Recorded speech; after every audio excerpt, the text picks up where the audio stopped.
the entire new part of the museum is fully inspired and built from the same materials that you would find in the historical buildings. So you have the brick floors that flow out from the two former hospital buildings and create this organic turn and unite the two buildings to create the museum.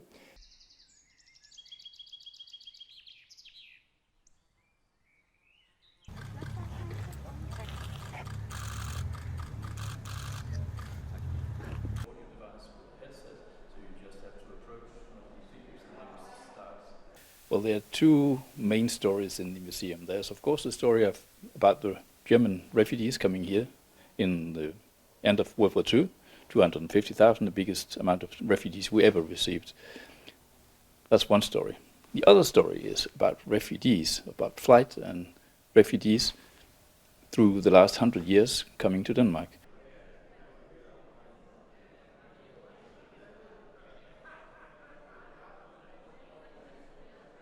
If we do not dare taking up difficult issues and themes that are relevant for the day being, the museums are not relevant.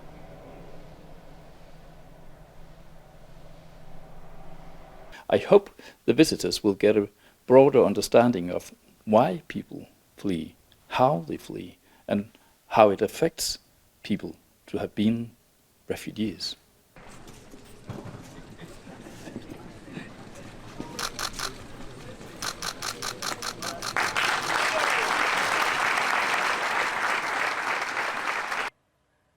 At first, it was a civil war, with secular and religious groups taking up arms against the government. That changed when Islamic State came closer. I dag bliver flygtninge reduceret til tal. Man glemmer, at bag begrebet flygtninge, der er mennesker, der har deres egen historie og fortællinger. Helt almindelige mennesker, der blev til flygtninge på grund af noget, de ikke selv havde valgt. Så jeg elsker det her sted, fordi her siger vi de fortællinger, de levende fortællinger, der er, i stedet for de tal, der altid fylder.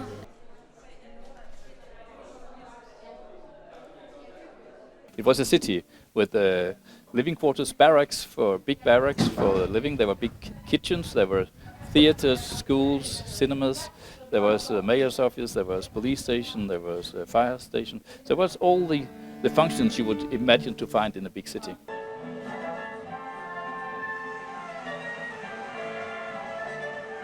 In this room we have recreated the big theater that was in the refugee camp in Oxbow.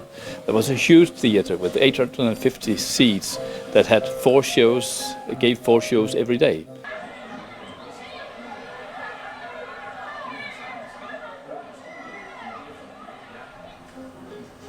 My brother, 2 years older than I, he was hospitalized in this very building, the other wing of this building. And I remember visiting him there.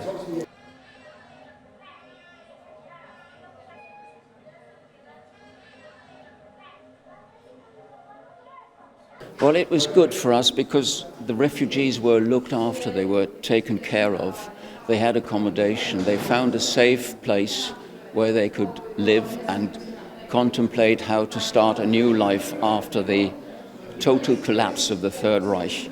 And many, many families ruined, separated, destroyed, and for us we got a chance to start a new life.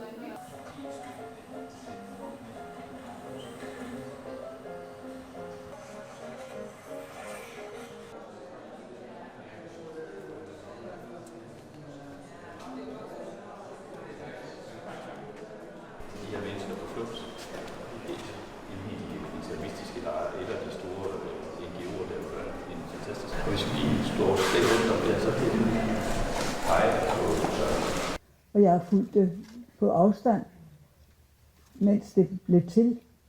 Men ingen af os havde troet, at det skulle blive så sørgeligt aktuelt at tale om flygtninge og om flugt. Men her står vi som nu. Hundreds of thousands of people were killed and millions of Syrians fled to neighbouring countries. Nu har jeg været her i 6-7 år, og har opnået en større tilknytning til samfundet, de mener jeg har. Jeg taler dansk. I dag var min sidste dag på højskolen. Lige om lidt skal jeg videre studere på uni. Så jeg har den tilknytning, altså den store tilknytning til samfundet. På den måde føler jeg mig hjem i Danmark.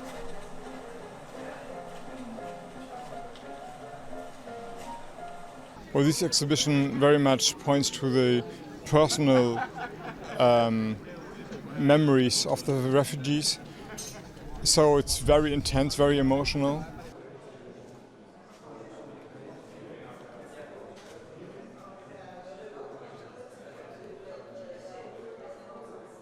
From a political side,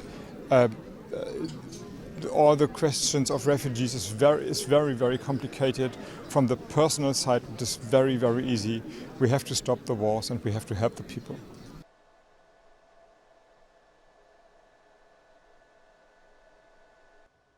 I never thought there'd be war. War was something I'd only hear about in school. I wanted to be a doctor, so I could go and help other people in wars. But then the first bomb fell. I was 11 then.